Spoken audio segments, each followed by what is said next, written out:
La historia no solo se aprende, se vive y se transforma. En esta ocasión, en La Hoja Suelta, abrimos un espacio para hablar sobre educación, no como un sistema, sino como un acto profundo de transformación social. Nos acompaña Vianey García, historiadora, maestra y apasionada por el aprendizaje basado en proyectos, quien ha dedicado su vida a enseñar historia de México y del mundo en aulas de educación media. A través de su trabajo cotidiano, Vianey comparte preguntas, herramientas y horizontes. En un contexto donde la enseñanza muchas veces se reduce a memorizar, ella apuesta por el aprendizaje activo, crítico y creativo, donde sus estudiantes se convierten en investigadores, narradores y constructores de su propia historia. Hablaremos de cómo se puede enseñar historia con sentido, con propósito y con alegría. De cómo la educación puede ser un puente entre el pasado y un futuro más justo. Quédate, porque esta conversación es un recordatorio de que enseñar no es solo informar, es transformar. Así es, estamos en una nueva entrega de La Hoja Suelta, este podcast para debrayar un poco sobre cultura, historia y arqueología. Les saludan como siempre sus anfitriones Wendy Osorio y Omar Espinosa, sus arqueólogos de confianza aquí en Libreta Negra MX. En esta ocasión vamos a hablar de historia, pero además de la enseñanza de la historia, estamos con Vianey, que es historiadora, la conocen en redes sociales como La Delirio. Entonces, ¿cómo estás, Vianey? Muy bien, muchas gracias por invitarme, un placer, un gusto, me encanta poder platicar con ustedes.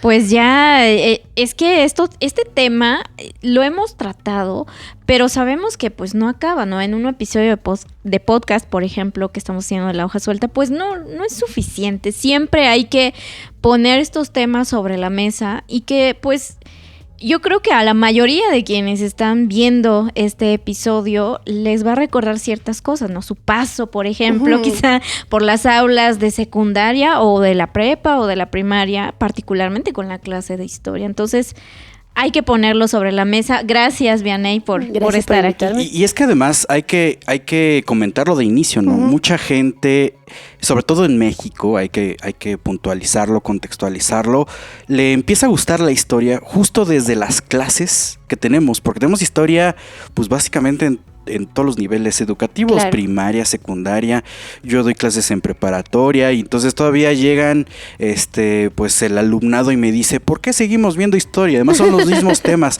Entonces, bueno, hay mucho que comentar ahí.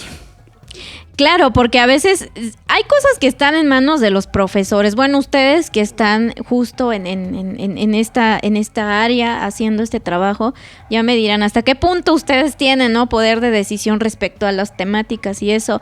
Pero vamos a empezar con algo que es importante también reflexionar, Vianey, tú como historiadora, pues, ¿qué es esto, no? Que luego como alumnos a veces nos confunde o nos atormenta. Bueno, en mi caso no, en la escuela, pero ¿qué es la historia?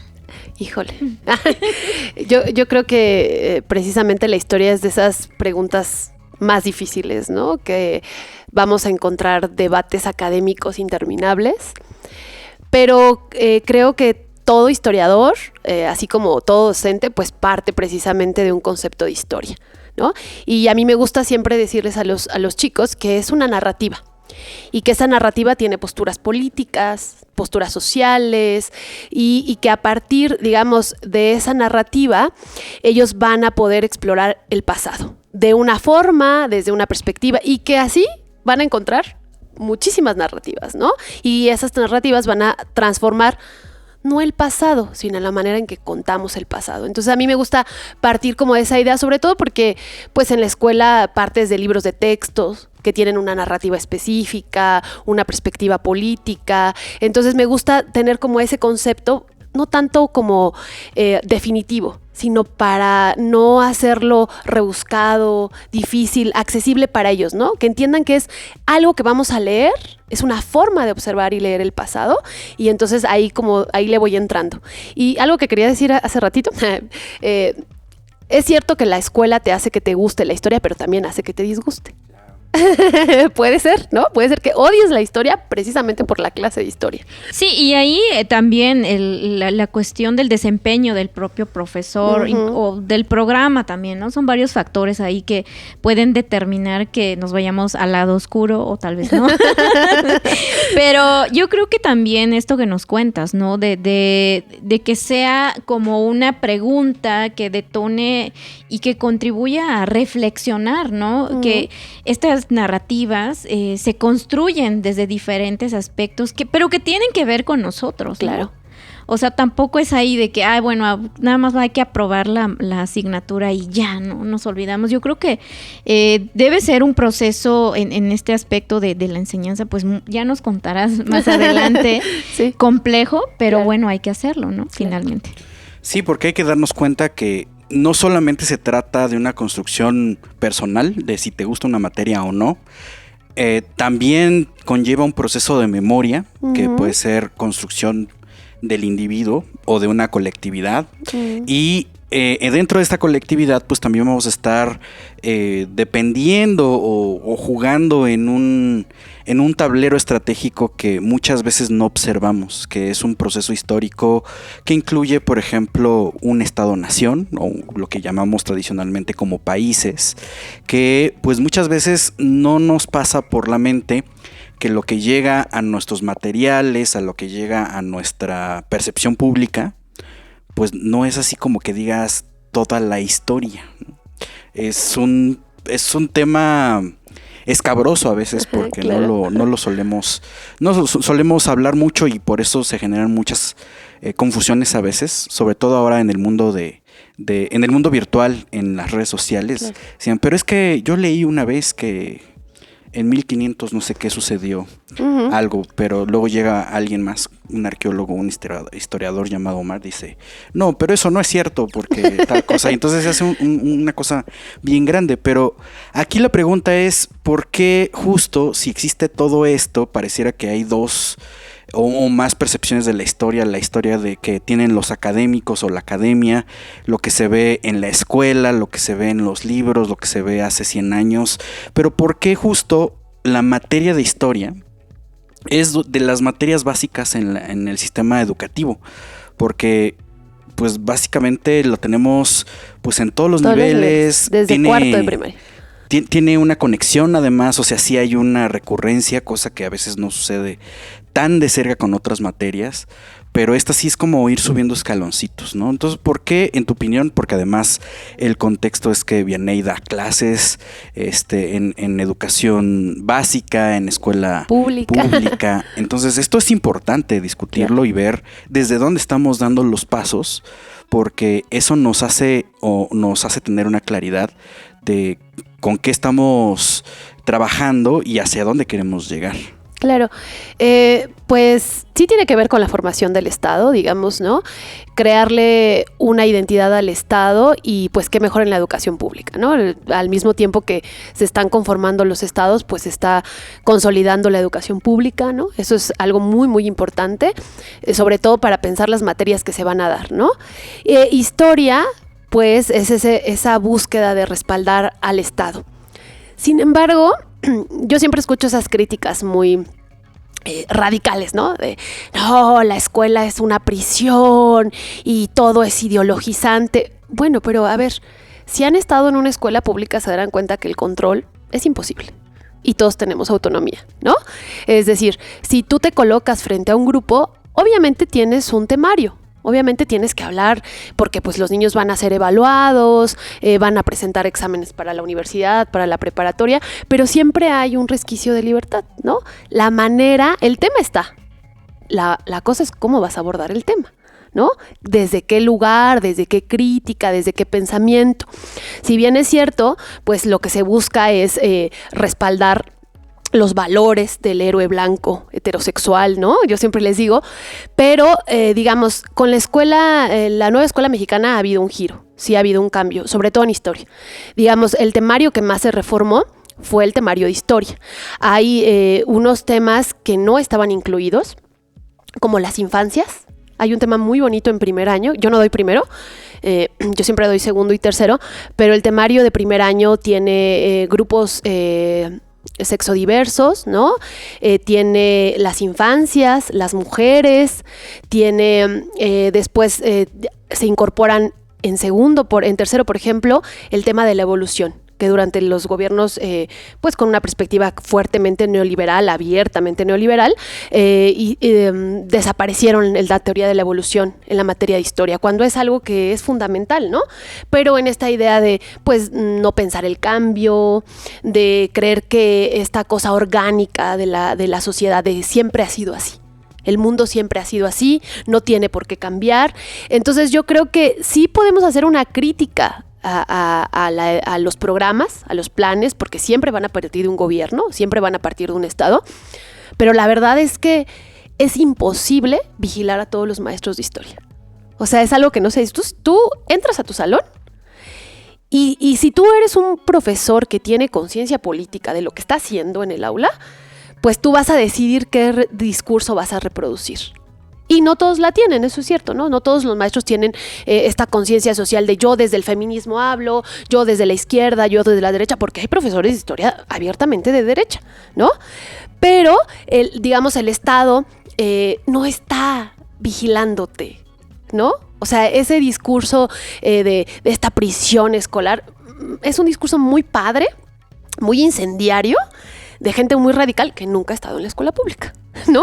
Que se ve que nunca ha pisado una aula como docente de una escuela pública y lo que puedes llegar a ser, digamos. O sea, creo que va un poco por ahí esa idea que yo tengo frente a la educación del Estado. A mí me paga finalmente el Estado, ¿no? O sea, yo recibo un recurso, pero eso no significa que yo voy a respaldar. O sea, yo me acuerdo haber hecho un ejercicio hace mucho tiempo de los héroes nacionales. O sea, siempre que empezaba a ver historia de México y entraba siglo XIX, un ejercicio que yo hacía era pensar quiénes eran los héroes. Antes de que, digamos, empezara esta fuerte crítica de colonial, ¿no? De los programas y los planes, yo empezaba a hacer un ejercicio de esa forma. Entonces, me parece que dentro de la escuela es donde se puede construir un pensamiento crítico, ¿no? Porque muchos dicen, no, en la escuela no. Bueno, para la gente de escasos recursos, la escuela es la única posibilidad, a veces, del acceso a un libro.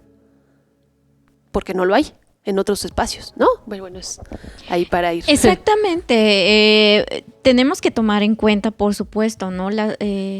Varios aspectos de vida de quienes están, ¿no? Finalmente en estos espacios, ¿no? Como las escuelas públicas, incluso de los propios profesores, ¿no? Que a veces con los pocos recursos que cuentas, pues no digo que todos, pero sí como que haces todo este esfuerzo, ¿no? Para poder generar este espacio de reflexión en la clase, ¿no?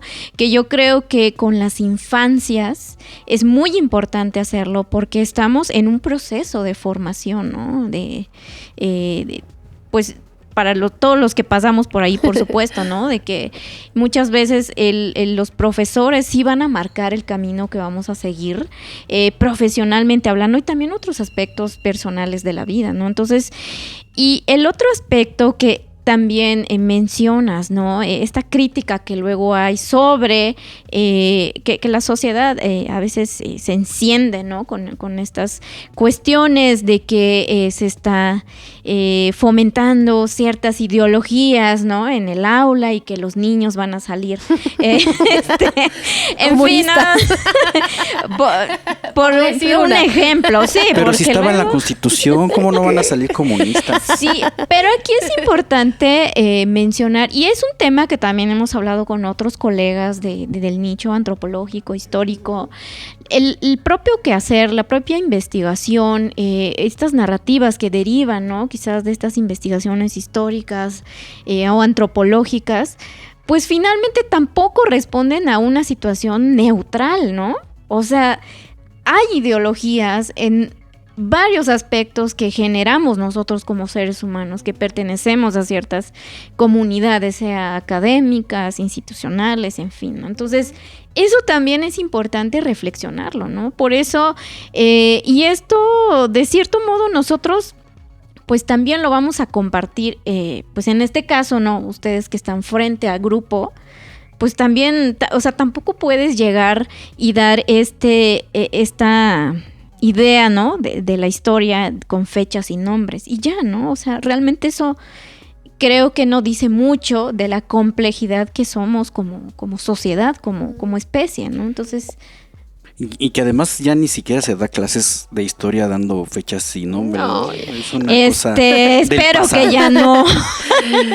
Esperemos, ¿no? De que ya no sean esos típicos cuestionarios, aunque sigue habiendo, ¿no? Sí, sigue habiendo.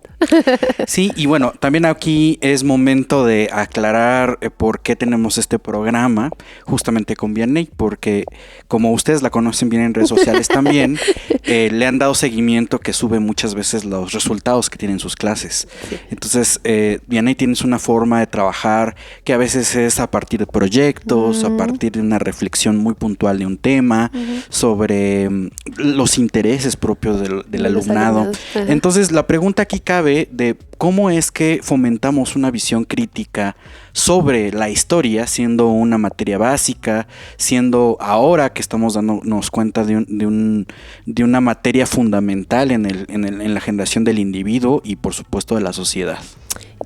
Yo siempre pienso que es necesario que los jóvenes encuentren explicaciones de su entorno social en la materia, ¿no? Que entiendan por qué el racismo. Yo trabajo en una comunidad, de escasos recursos, ¿no? En Cuautitlán Izcalli, casi dentro de toda la zona industrial, a la falda de un cerrito, siempre les digo que estamos en el cerro, ¿no? Entonces, hay mucho racismo, pues no muy concientizado, mucho clasismo, ¿no? Y empezar a explicar como esos conceptos desde la historia, como el elemento raza a partir de la conquista, del México prehispánico, empiezan a adquirir ese lenguaje mis alumnos. O sea, de repente los ves escuchando, no sé si en broma, en el pasillo le dice, ay, estás de racista, ahí viene la de historia. Le voy a decir, ahí viene la historiadora, porque me dicen la historiadora. Ahí viene la historiadora y tú estás de racista. ¿Verdad, maestra, que eso es clasista? El poder utilizar elementos para su vida de la materia, creo que les despierta el interés. No a todos, ¿no? Hay que ser muy conscientes cuando eres profesor. Tu materia no le va a gustar a todos. Y es válido, ¿no? Es válido, es completamente natural, está bien, con algunos alumnos sienten afinidades contigo, se sienten críticos. Además, pensemos que en la secundaria es el momento de construir tu identidad y en ese momento estás desafiando a la autoridad. Y la manera de desafiar a la autoridad es buscar elementos para criticarla. Y entonces yo siempre siento que mi materia le da esos elementos a los chicos. Por eso les hace atractiva, por eso dan respuesta, por eso dan resultados, porque yo le digo, claro, por ejemplo, si ellos se pintan el cabello, ahora está en tema mucho la discusión de la apariencia. Porque pues ustedes recuerdan, más o menos, cuando nosotros estudiamos, pues era el corte de pelo, ¿no? El uniforme. El uniforme. El tinte, el maquillaje, ¿no? Por muy que a mí me encantaba yo en la época que crecí, pues el delineado negro en los ojos, que sigo sin abandonarlo, pero me encantaba, ¿no? Y aparte que se viera así corrido, y entonces me lo hacía y pues era un regañadero de mi mamá, de la escuela, de todo. Entonces ahorita ellos traen este tema de que su apariencia es muy importante, su vestimenta, y si tú les das elementos para criticar a la autoridad que le dice que no, ¿sí? La materia de historia puede hacer eso. O sea, la materia de historia puede explicar el racismo, el clasismo, la violencia de género, sin salirte de los temas. O sea, yo doy México prehispánico y siempre que doy México prehispánico, cuando acabo México prehispánico y empiezo la conquista, siempre hacemos una discusión sobre la raza, el racismo, que va a empezar en la época colonial. Y ahí empezamos a abordar. Entonces ellos encuentran en la materia de historia una forma de desafiar a la autoridad. No todos. A algunos no les interesa desafiar la autoridad, a unos les interesa sacar 10, pasar la materia, hacer su trabajo, a otros sí les interesa, a lo mejor sacan 7, pero les interesa aprender ya le sé cómo le voy a contestar a mi abuelita, ¿no? O a mi mamá o a la maestra que me está diciendo que yo parezco porque adjetivos múltiples les dan a los niños y les dicen, ¿no? Entonces, creo que la historia te da esos elementos que permiten cuestionar lo que ya está siendo cuestionado por ellos. En ese momento estás cuestionando todo. Aunque digan que los adolescentes no les interesa, que son apáticos. No, justo los adolescentes, yo he dado clases en todos los niveles. Incluso un tiempo estuve trabajando en universidad, y yo siempre he sentido que quien más le ha llegado lo que le he dicho es a los chiquitos, a los adolescentes. Ellos son los que más... o sea, como que encuentran ciertas respuestas que van a ir ampliando si les interesa, que van a modificar, etcétera, ¿no? O sea, creo que va por ahí un poco el poder hacer crítica desde el salón. Claro, pero pensando en esta escuela como una comunidad, precisamente, ¿no? Están los alumnos, los maestros. En tu caso, ¿cómo tus compañeros o los otros profesores perciben esta cuestión que tienes con la enseñanza de la historia y qué te comentan al respecto? Si es que sí, tienen como cierta percepción y tienen la confianza como de preguntarte o comentarte, ¿no? Y sí, que se ve también la reacción, digamos, de los alumnos. Pues mira, tal vez el hecho que yo sea universitaria y me haya formado, tengo dos maestrías, ¿no? Una en educación, en investigación educativa, otra en historia en la UNAM, me genera mucho cierto respeto en la escuela, ¿no? Como que dicen, no, es que la maestra... Ella sí sabe. Ella sí sabe, ¿no? Ella sí estudió para eso.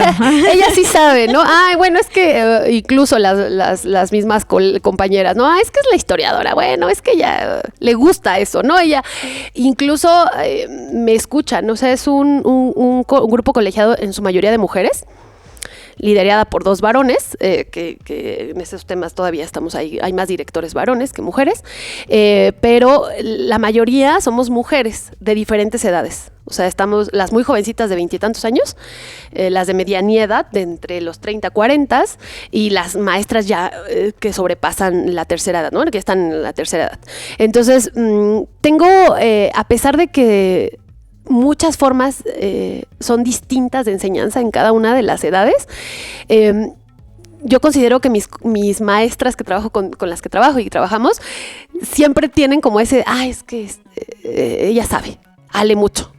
Como siempre trae libros. Entonces eso me ha ganado mucho respeto, la verdad, ¿no? Y me reconocen o de repente dicen, sí, como dice la historiadora, ¿no? De repente hay veces que me ha tocado dar el taller de consejo técnico en temas de género, que es algo que ahorita he estado trabajando bastante, y me escuchan. Entonces, mi escuela es pequeña y siento que eso ha permitido que yo pueda hacer proyectos, porque al final del día voy y le toco a la maestra de inglés, ¿no? O a la de ciencias, ¿me prestas tu clase para el desfile? ¿Me prestas tu clase para que terminen este trabajo? Y me colaboran porque creo que ven el entusiasmo en los muchachos, y entonces ahí sí tengo un buen trato en ese sentido. Creo que cambiarme de escuela sí va a ser un reto interesante, ¿no? Porque ahí, ¿cómo va a ser? Sí, porque aquí ya hay como estos vínculos, ¿no? Que como personas, como seres humanos, ¿no? Claro. Pues es casi inevitable, ¿no? Sí. Poder generarlos y querer mantenerlos, por supuesto, claro, ¿no? Claro. Finalmente se está construyendo algo. Bueno, tú lo haces a partir de tu clase de historia, pero también, ¿no? Luego estos espacios de colaboración que puedes hacer con los otros profesores de otras asignaturas, claro, ¿no? Sí. Entonces, me gustaría, ahorita que mencionaste, ¿no? Esto de los proyectos, que luego pues tú fomentas, ¿no? Esta enseñanza basada en proyectos. ¿Cómo es ese proceso? Fíjense que yo creo que ha sido de las heridas de la docencia. ¿Por qué lo digo? Porque yo entré a la escuela pública siendo muy académica. O sea, yo estaba haciendo el posgrado en historia. Siempre recuerdo estos pisos blancos lindos de la facultad de posgrado de la UNAM, y el contraste de llegar a la escuela donde llegué, ¿no? Donde ni siquiera había piso de loseta, bancas rotas. Aún así yo llegué con una actitud muy académica, muy de querer platicar, altos vuelos. Además, yo me especialicé en historia de la ciencia, que es como mi amor, ¿no? Mi teoría de la historia de la ciencia, no tanto como en un área de... Entonces, pues muy reflexiva, muy teórica, siempre he sido en ese sentido. Y entonces llegué con esa actitud. Y sí había interés, porque siempre he sido como cotorra, como que juego con los morros, hago chistes, trato como de mantenerlos atentos a mí, ¿no? Pero me daba cuenta de repente que sí había apatía, que de repente yo estaba muy, muy arriba en el sentido de estos altos vuelos, no como, a mí no me gusta usar ese concepto de bajarme a los alumnos, porque como esa cosa jerarquizada. Esto de cambiar o buscar otras estrategias de comunicación, del lenguaje hablado, escrito, yo tampoco desde Libreta Negra lo podemos pensar así, ¿sabes? Claro. No podemos subestimar, no debemos subestimar el interés y la capacidad que tiene la gente que se acerca, ¿no? Para conocer, saber, aprender de estos temas. Es que además es un tema, como dices, jerarquizante, pero en realidad creo que es un problema bien grande interiorizado, sobre todo en el mundo o en el gremio académico. Claro. En cualquier área, en arqueología. Podemos hablar perfectamente, pero en realidad puede aplicarse para otro. Creo que hay un paralelismo en el tema de proceso de enseñanza y proceso de divulgación, por ejemplo, donde mucha gente todavía mantiene la idea. Afortunadamente por ahí hay grandes figuras y grandes personas que han caminado diferente, pero todavía tienen esta idea de como yo soy el académico, o el académico es el que debe de hablar, y él es el único que sabe la información. Y así tal cual, es vertical, ¿no? Claro. Yo te vengo a enseñar, te vengo a compartir lo que sé, la información. Pero en realidad no es así, porque eso quiere decir que ni siquiera estás considerando que los demás pueden saber otras cosas. Que traen un conocimiento previo. Y que a lo mejor pueden saber hasta más que tú, o pueden saber cosas que tú no sabes y se puede complementar, o pueden tener cosas que han estado rebasadas, o sea, que ya no están actualizadas, o cosas que están completamente incorrectas, pero ni siquiera no somos conscientes de evaluar esa interacción. O sea, ya dado está la situación de verticalmente te vengo a iluminar, ¿no? Entonces eso rompe muchos de los criterios y mucho de la percepción pública, y por eso es que tenemos un problema institucional muy grande. Claro.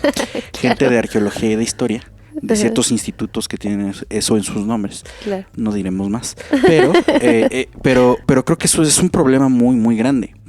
Pero con lo que tú haces y hablando de los proyectos, efectivamente creo que es un camino diferente. Es un camino donde estás tomando en consideración diferentes factores. Claro. Entonces, si seguimos hablando de eso, ¿cómo es también interactuar con, o sea, tienes la idea del proyecto y sobre eso vas hablando, ya dijiste, voy con la de ciencias o con... Y van sacando cosas, pero eso también es importante asentarlo. Sí, bueno, yo les decía ahí, entonces... Pues yo veía que 15 minutos, 20 me ponían atención y después... Eso es mucho, ¿sabes? Sí. O sea, para una clase de adolescentes. Sí. Y entonces empecé a buscar actividades, ¿no? Y bueno, yo era la clásica que dice, es una perdedera de tiempo hacer materiales.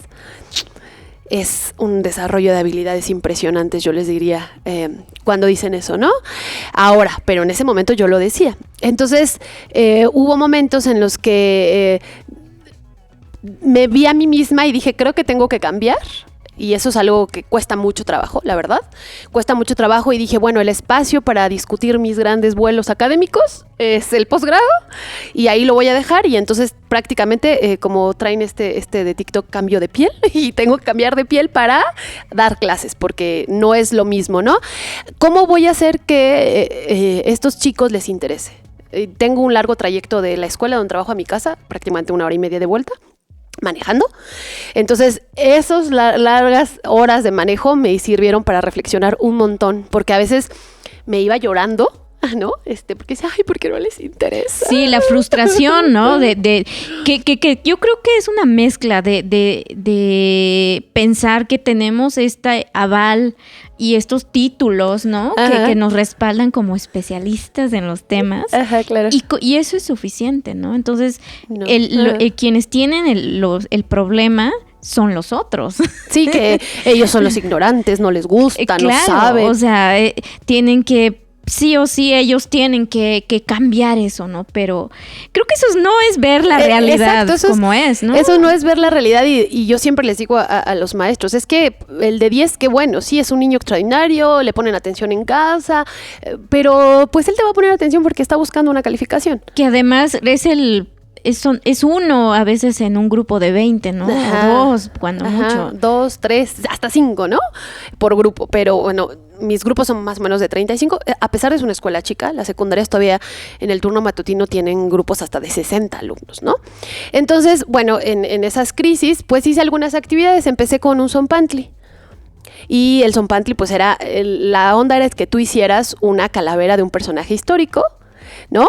Y que lo adecuaras, pero cuando yo lo viera dijera, fulanito de tal, o de una época histórica, ¿no? Que a mí se me hacía más complejo. Bueno, hay quien hizo me acuerdo mucho porque me encantó ese cráneo, de la Revolución Industrial. Y el del cráneo le puso así unos engranajes y cosas que cuando lo veías decías, el tema es la Revolución Industrial. Entonces no solo era el personaje, también era el tema. Hicimos el zompantli y hago una autoevaluación. A mí me encanta que me juzguen, ¿no? Ya saben, el síndrome de la impostora, todo lo que da. Y dije, bueno, a ver qué hice mal. Y yo les pedí, ¿qué actividad te gustó más en el ciclo escolar? Y así casi unánime, excepto aquellos que no les gusta hacer estas actividades, ¿no? Yo creo que del 100% de mis 6 grupos, porque son 6 grupos, me dijeron un 15%, 20%, no me gustó la actividad del zompantli. Y la mayoría sí. Entonces dije, bueno, creo que tengo que hacer más actividades así, más que estar platicando, más que me gusta mucho usar recursos digitales. Yo soy una eterna persona que se queja de que no hay contenido para redes sociales, buen contenido para adolescentes, porque es aburrido uno, otro es superficial, o sea, tenemos, ¿no? Entonces yo me quejo mucho de eso, porque yo soy de las que busca en YouTube qué les pongo. Pero no les puedo poner una discusión de 40 minutos porque se me van a ir, ¿no? Entonces tengo que buscar cosas pequeñitas. Bueno, luego hice periódicos y luego se me ocurrió lo del museo. Lo del museo ya tengo 3 años haciéndolo y les encantó y los tuve atentos. Y bueno, de repente ellos llegaban con su pieza y me decían, a ver, voy a hacer esta escultura que representa el mundo griego, bla, bla, bla, bla, y me echaban toda su investigación, o de México prehispánico, de tal, o esta serpiente. Bueno, ellos me explicaban y dije, ahí está el aprendizaje. No necesito que me sepas todas las culturas prehispánicas, el posclásico, preclásico, todo, sino que te lleves una información que te interese y entonces después tú busques profundizar esa información. Y así ya hice el museo. Este año, creo que fue el año, mis alumnos muy apáticos algunos, pero con los proyectos los levanté muchísimo. Hicimos un libro medieval. De ese no subí fotografías porque, bueno, la vida luego no me da, pero hicimos un libro medieval desde cero. O sea, ellos tenían que empastar, escribir, decorar, y les puse primero, investigamos como la Edad Media, cómo funcionaban los escribanos. Les puse un cortito que como de 5 minutos del British Museum, me acuerdo que había ahí que te explicaban cómo se hacían los libros, en las pieles, muy bonito el video, como de 5 minutos, no más. Y les dije, bueno, ahora tienen que hacer un libro. ¿Cómo? Pues no, que son muy ingeniosos. O sea, es que justo hay que jugar con eso, porque ellos te dicen, ay, no, hay que actividades más lúdicas, ellos te lo piden, ¿sí? Y justo creo, y en este taller pasado el Consejo Técnico reflexionaba, que yo me puse a jugar este ciclo escolar. Fue el ciclo escolar donde más jugué con mis alumnos. Jugué a ser periodista, hicieron un periódico. Jugué a ser un escribano medieval. Jugué a ser un diseñador de modas, y todos se llevaron aprendizaje de algo pequeñito, algo importante. Y hubo quien al final del ciclo escolar me dijo, voy a ser historiadora. Si esto hacer historia, bueno, yo creo que se va a llevar una pequeña decepción, pero... Eso lo veo complicado.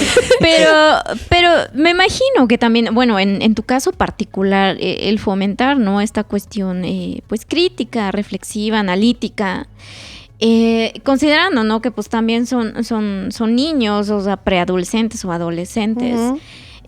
Pues también...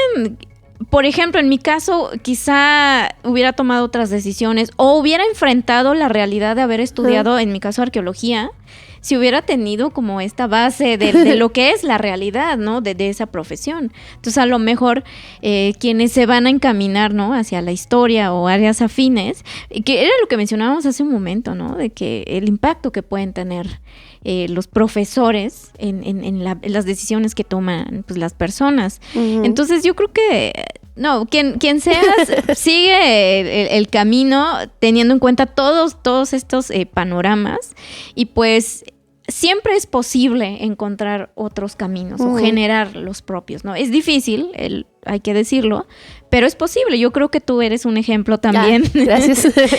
de esto que estamos hablando. Sí, hacerlo lúdico no implica hacerlo irresponsablemente, claro, ni acríticamente, ni quitarle la seriedad, porque si ustedes ven jugar a un niño, no hay nada más serio para un niño que un juego. No hay nada que se tomen así, claro, sí, con mayor seriedad que jugar. O sea, el fútbol. Ustedes ven el fútbol, ustedes ven un montón de cosas y los niños se lo toman con una profunda seriedad, ¿no? Sí, nosotros mismos en nuestros juegos de infancia, sí, claro, por muy cierto. Entonces llevarlos a ese terreno de estamos jugando, vamos a modelar, porque bueno, hice al final. El último proyecto fue un desfile de modas, donde pues conseguí algunos recursos que me donaron de las redes sociales para comprar premios. Compré premios para premiar al equipo del mejor traje y jugamos a hacer modelos. Y tú los veías y de verdad habían investigado sobre el atuendo, porque esa era una de las evaluaciones. Que el momento que llegaras a la final tuvieras que explicar qué era lo que representaba tu atuendo, ¿no? Entonces había una investigación de los atuendos, pero también había esta cosa de modelar, ¿no? Y tú dijeras, ay, pero son adolescentes. Bueno, sí, tú veías las fotos, porque yo soy fotos, siempre pues tapando su carita, pero los veías con las actitudes, hasta te cerraban el ojo, daban vueltas. Hubo una chica que hicieron un vestido sobre la Revolución Francesa, el de María Antonieta, y le dibujaron la cara de, como una sombra de María Antonieta, con la cabeza cortada sobre un pastel, y la niña traía así un collar con sangre, ¿no? Así pintada, y cuando se acercó al jurado, dio un giro y le dice que coman pasteles, y le dio unos cupcakes, y eso yo no se los dije, o sea, yo nunca les dije nada.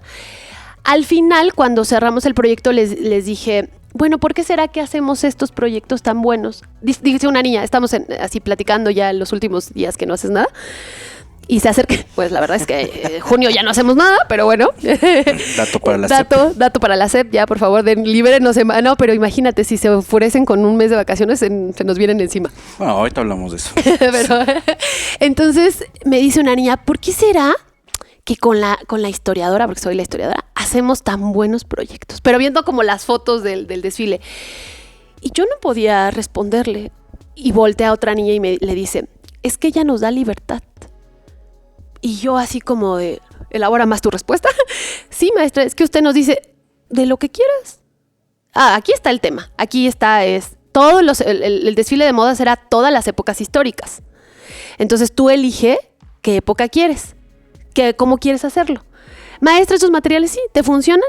Sí. Entonces siempre les di muchísima libertad, siempre obviamente pues atrayéndolos, ¿no? Que no se me dispersaran mucho, pero es eso, o sea, yo creo que jugar, tener libertad, eso, y yo creo que esos niños que desfilaron, los que hicieron el museo, los que hicieron el libro medieval, yo te vas a ir, y yo me acuerdo de alguna vez que disfracé una calavera y me perdí el concurso y me puse muy triste y siempre lo recuerdo, ¿no? Entonces yo creo que estos niños, no solo los que ganaron, sino todos los que participaron, decían, ay, esa maestra, ¿te acuerdas que un día hicimos un desfile? Ay, estaba bien loca, ¿no? Bueno, no sé, o era chida, o ay, no, nos ponía a trabajar mucho, porque al final del día yo los vi trabajando más que si los hubiera tenido con la libreta anotando. Los vi trabajando más que haciendo un cuestionario, porque gastaron dinero. Fueron a buscar sus recursos, ropa vieja, le pidieron a la abuelita que le cosiera. Seguramente, o ahí se las agarraron sin permiso, ¿no? Se las agarraron sin permiso. Bueno, hubo un niño que recuerdo mucho que es un samurái. Saludos, Byron.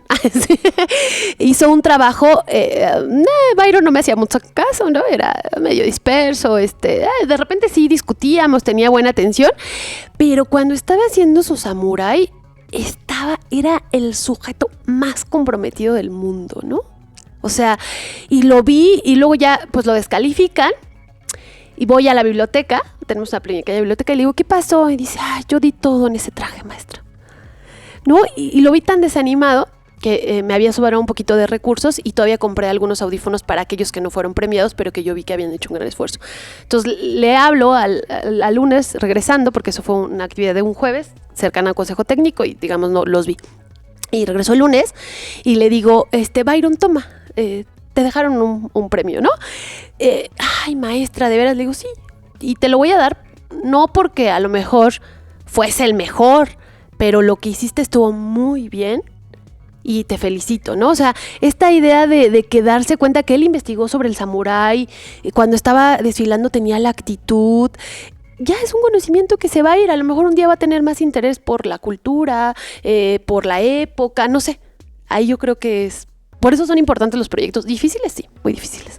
Claro, y respecto a este proceso, ¿no? Que puede ser complejo. Y por ejemplo, tú mencionabas que recurres a cuestiones que están, por ejemplo, en estas plataformas digitales, ¿no? O el propio YouTube. Uh-huh. Pero tú, ya sea de forma autodidacta o que la escuela, no sé si por ahí les como que los encamina o los obliga o no sé cómo decirlo, a capacitarse, no sé si también sea la palabra apropiada, pero cuéntanos cómo es que tú, o sea, de qué otras herramientas te has ayudado para poder generar, ¿no? Estos procesos de trabajo que, como bien dices, puede ser muy difícil.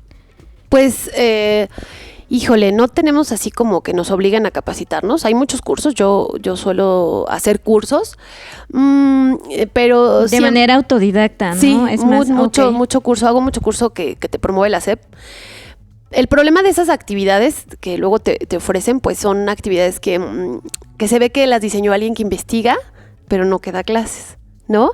Entonces siempre son actividades que dices, híjole, me pasa mucho, ¿no? Siempre digo, una vez puse un tuit así como, ¿qué haré para...? A mí México colonial, me cuesta mucho trabajo, ¿no? De por sí toda la carrera me costó, entonces es una época que la quiero pasar rápido y ya, ¿no? Verla 2, 3 clases y vámonos porque me cuesta trabajo, realmente. Entonces puse así como ¿qué actividad haré? Y me pone uno. Analiza fuentes. ¿No? Y yo, tienen 13 años, compañero. ¿No? O sea, 14 años. O sea, ¿cómo están pensando a los alumnos de secundaria, no? Llévales un... O sea, ¿qué quieren que le traiga un contrato del siglo XVI? No sé, ¿no? Y yo dije, bueno, es una... total irreal. No, que analicen fuentes, llévalos... luego me mandan. Llévalos al museo. ¿Sabes qué es salir de Izcalli? Sí. ¿Sabes qué es organizar una salida con un grupo escolar? Sí. O con 6? Sí. No, porque necesitas permisos de hasta Dios, ¿no? Sí, o sea, sí. No es, o sea, solamente en el término de trámites. Sí, o sea, llévalos al museo. O sea, siempre como pensando desde lo académico. Entonces creo que yo decía hace rato es una herida porque es para mí aprender a desprenderme de un montón de cosas, ¿no? A mí también me encantaba, ¿saben? Yo hacía mucho también con llevar libros y de repente leerles frases y al principio me funcionaba de vez en cuando, pero ya después lo dejé de hacer porque ya los veía así como, ay, maestra, ¿no? Otros más libros. Sí, ¿no? Dígame otra cosa. Entonces, darles esta libertad, ¿no? El poder yo investigar. La verdad es que tiendo a hacer, se me ocurren cosas, creo que es haber crecido en Ecatepec, ser pues de clase trabajadora, ¿no? Creo que uno es muy ocurrente, ¿no? O sea, como que tiendes a estar pensando ¿qué haré? Y sobre todo porque a mí la escuela me gustó mucho cuando entré a la UNAM. Para mí la escuela se volvió como algo muy bonito porque antes no me gustaba, ¿no? Yo solo pasaba porque pues ya había que pasar, pero me gustó mucho más esta onda de los libros, el cine, o sea, es muy atractiva esa vida. Y entonces yo dije, ¿cómo voy a hacer que mis alumnos se interesen por esta vida, pero desde acá? O sea, porque sí es un polo totalmente lejano, ¿no? No hay libros en sus casas. Y los que hay son muy poquitos, muy contados, y ellos no necesitan el interés o la ayuda, ¿no? ¿Cómo hacer para que se interesen? O sea, es estarte cuestionando a ti mismo mucho, y mucho que leía mucha filosofía todavía, de teoría, y no creas, te hace imaginativa, ¿no? Creo que tiene que ver, pero así en la SEP que tengas mucho, pues apoyo, pues no. O que ¿no? te den las herramientas, ¿no? Para que puedas como precisamente llevar a cabo estos procesos que implican también pues mucha creatividad del profesor y de los alumnos, ¿no? Escuchar mucho a los niños.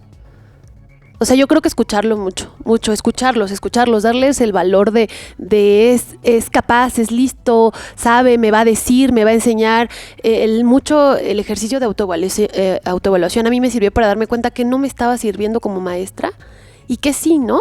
Que sí les gustaba, que sí les interesaba, que les iba a servir. Creo que un poco por ahí la cosa. Y hablando justamente de esa línea de trabajo, y por eso había dicho, vamos a hablar de eso más adelante, para quienes son detractores de las vacaciones, ¿no? Es que es muy visible lo que tú acabas de decir. Muchas veces o las planificaciones vienen de gente que no da clases, o ese tipo de comentarios viene de gente que efectivamente no sabe qué es dar clases, porque dar clases no nada más es llegas ante tu aula y te pones a hablar, ¿no? Como perico. En realidad tienes planeaciones, que ahorita estamos viendo en la parte de proyectos, conlleva muchas cosas. Uh-huh. Conlleva desde la idea hasta, pues básicamente, la generación de recursos, recursos pedagógicos y recursos financieros, uh-huh. Que eso no lo enseñan ni en la carrera de historia, me imagino que tampoco en la carrera de pedagogía o de estas especializaciones de enseñanza.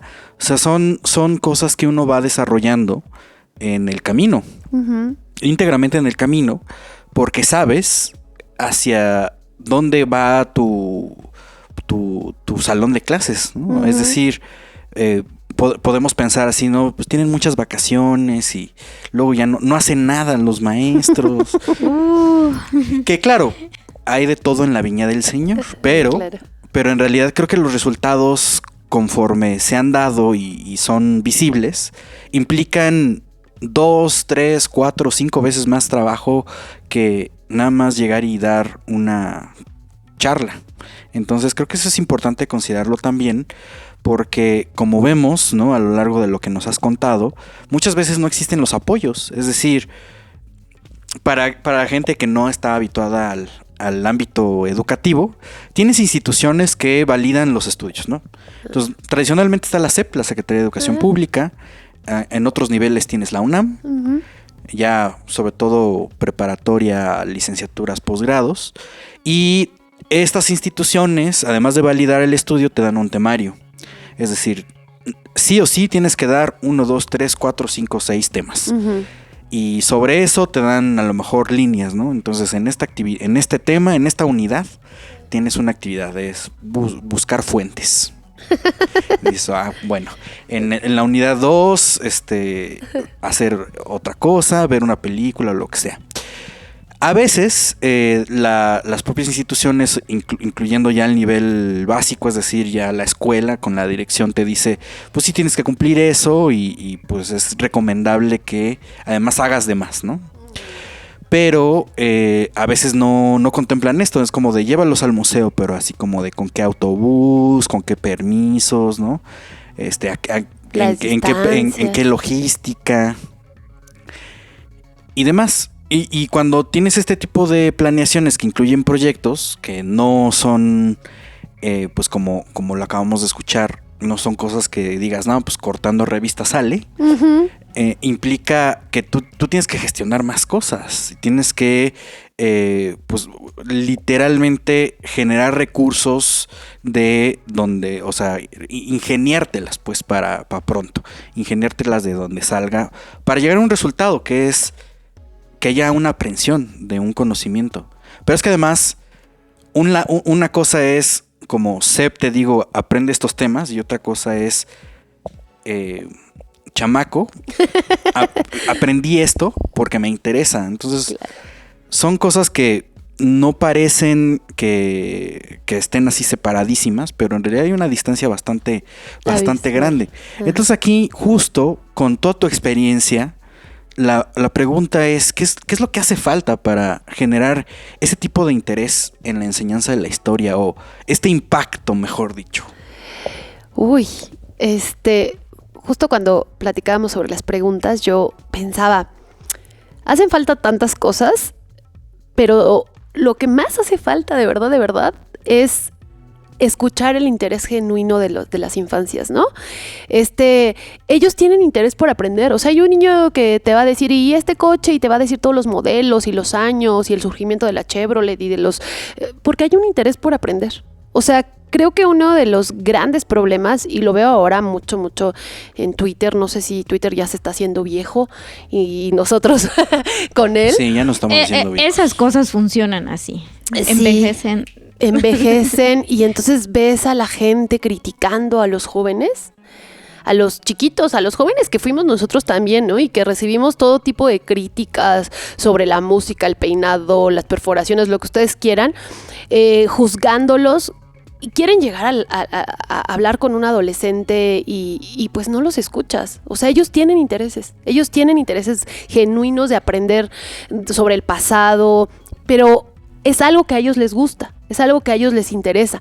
Entonces, por una parte, yo veo muy bien la reforma, ¿no? A mí me gusta mucho la nueva escuela mexicana, porque la escuela nueva mexicana te da una cierta apertura. O sea, tú puedes plantear un PDA. Un PDA es como una actividad de aprendizaje, de contenido, y tú puedes crear como tu objetivo de enseñanza. Hay lugares, yo por ejemplo, para lo del desfile de modas que hice, para los que me siguen, pues verán mis fotos, y para ese desfile no encontraba ningún PDA que se ajustara, ¿no? O sea, decía, ¿dónde lo voy a meter? Bueno, ya estaba yo ahí como muy desesperada y le decía a mi esposo, ay, no, yo creo que esta actividad no se ajusta en ningún lado, y pues recurrí a lo que dice la nueva escuela mexicana, que tú como docente pues tienes cierta experiencia y cierto valor y puedes construir un objetivo de enseñanza que esté relacionado con la historia. Entonces eso me gustó mucho porque ahí dije, bueno, ahí vamos a hacer como una especie de repaso, de reconocimiento de todas las épocas históricas, como para finalizar pues 2 años, porque había unos niños que ya habían estado 2 años conmigo, en segundo y en tercero, y entonces ya se iban. Pero pues yo creo que le falta mucho eso, ¿no? Hacerlo menos académico y no por eso menos serio. O sea, es algo que insisto mucho.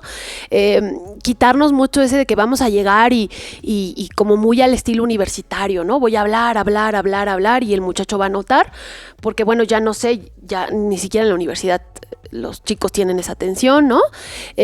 Sino pues hacerles genuinamente un interés. O sea, ellos, si bien los contenidos en historia, en redes sociales jalan mucho, porque a mí me llegan mucho niños a decirme, oiga maestra, sí es cierto que Hitler, ¿no? Porque lo vi en tal página. Maestra, sí es cierto que, o sea, como que están confirmando con alguien que les da confianza, que es a lo mejor su maestra de historia, que tal contenido es certero, o hay quien me discute, ¿eh? O sea, hay quien, por ejemplo, hay una fuerte campaña en redes sociales en defensa de las ultraderechas y un poco lavándole la cara a Hitler, ¿no? Y sí la hay, a Mussolini, a todas las derechas, entonces, o a Porfirio Díaz, o a Echeverría, no sé, y llegan y te dicen, no, es que Porfirio Díaz era un estadista. Y ¿en qué TikTok lo viste, no? Y entonces al final empezamos a ver las temáticas y te dicen, no, sí, maestra, no, sí, era un desgraciado, ¿no? Pero entonces te está diciendo que si ellos ven ese contenido es porque hay un verdadero interés.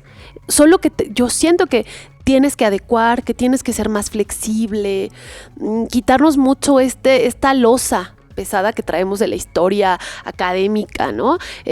Buscar, pues hacerlo más digerible, pero no por eso significa, otra vez insisto mucho en esto, serio, porque yo creo que de repente, y ustedes lo sabrán, como en el contenido que hacen, ¿verdad?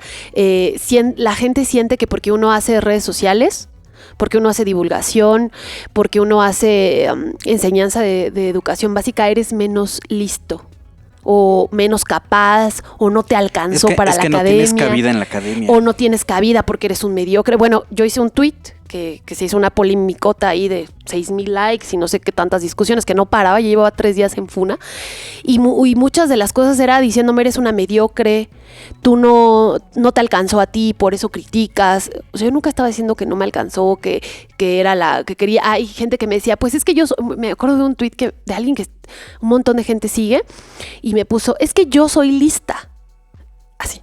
Y ahí en la academia encontré un lugar donde me escucharan por lista. Híjole, déjame decirte que hay mucha gente en la academia que no es lista y que está ahí por muchas cuestiones, con todo respeto, pero habemos gente muy brillante que estamos en otros muchos espacios.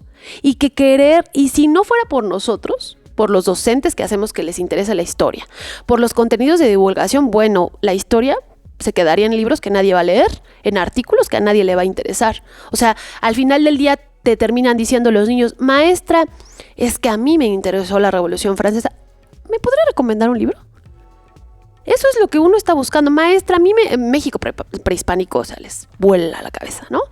Entonces, yo quiero investigar. Entonces, ahí vas y buscas un libro accesible que le permita a tu estudiante profundizar en el tema, ¿no? O maestra, a mí me interesó la globalización y la crítica a las empresas. A mí me encanta dar esas clases, ¿no? Que sí, por furibunda. Y entonces ya con eso haces que mi alumno, que yo le estoy acercando la historia, te vaya a leer a ti.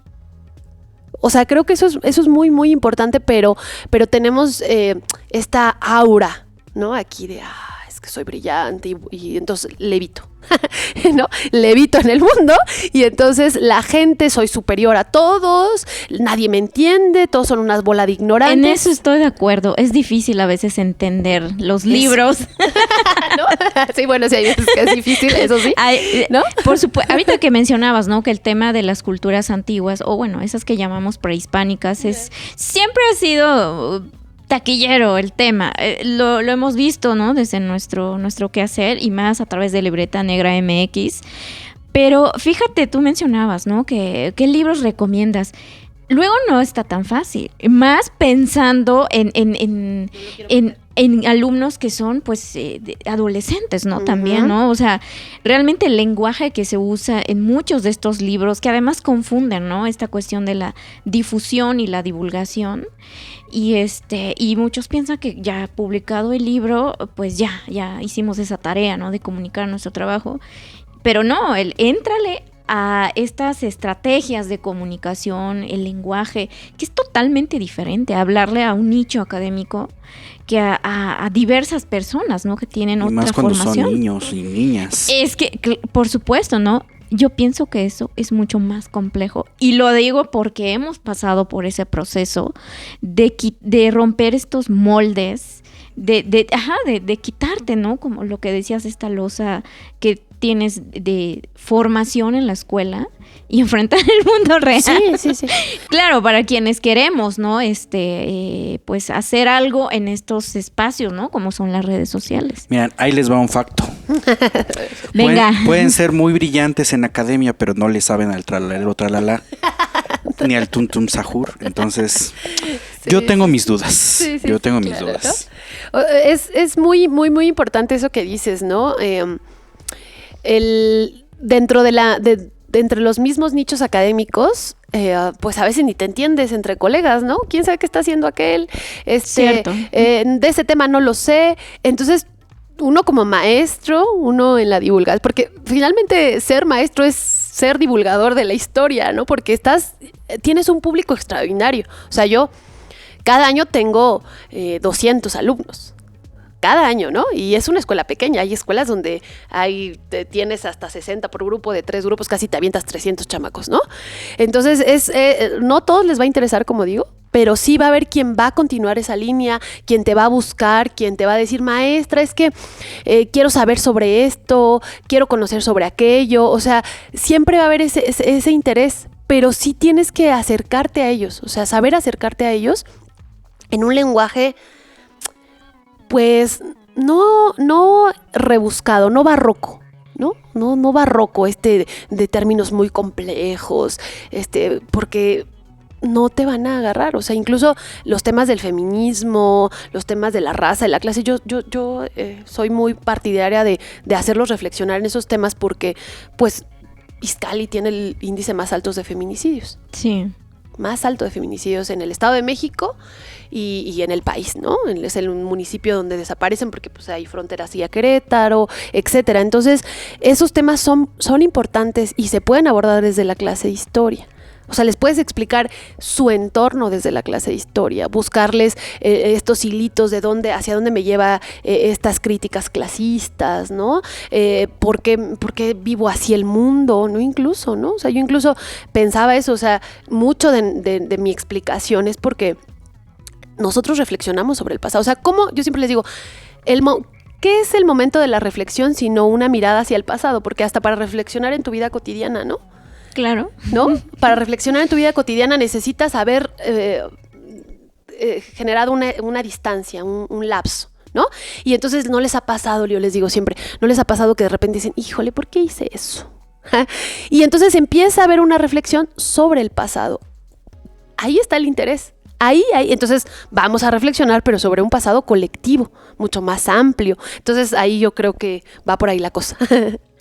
Claro, trasciende, ¿no? La cuestión individual, que es complejo en estos tiempos, ¿sabes? Y en estos contextos también urbanos, pues muy contrastantes, ¿no? Como es, por ejemplo, pues aquí el centro del país. Entonces, yo creo que es un trabajo muy importante el que estás haciendo.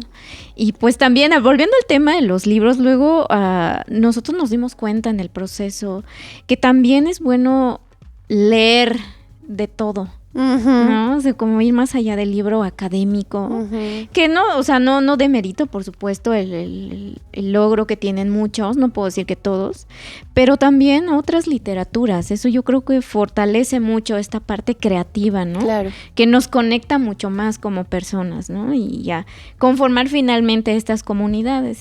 Pero otro aspecto que mencionabas, ¿no? Por ejemplo, el auge que tenemos ahorita de las redes sociales forman parte, ¿no? de este presente en cuanto a la difusión, divulgación, enseñanza de la historia misma también.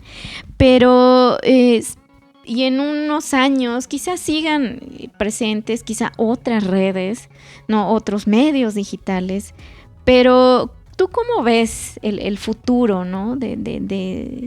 Dentro de lo que tú haces y, por supuesto, ¿no? de la historia misma. Ay, qué difícil. Claro, nos obliga a ver mucho o a reflexionar, ¿no? El presente que tenemos y, pues, ¿cuál es nuestra perspectiva? Yo siempre pienso que el futuro es esa cosa llena de posibilidades que no sabemos a dónde va, ¿no? Pero precisamente a agarrar esas posibilidades ahorita, que creo que se están abriendo más, o sea, esto dices, la explosión de las redes sociales, el ver ciertos contenidos que tienen tantos seguidores, te habla de que la gente está interesada en la historia. Sí. Que está interesada mucho en la historia, la gente está interesada en la historia, a lo mejor en el datito superficial, a lo mejor en una explicación más reflexiva de su entorno, a lo mejor en la arqueología. Entonces yo creo que más de saber como cuál será el futuro de la historia, es como hacerse de esas posibilidades, ¿no? Atrapar esas posibilidades para hacer que la historia siga rodando con muchas perspectivas.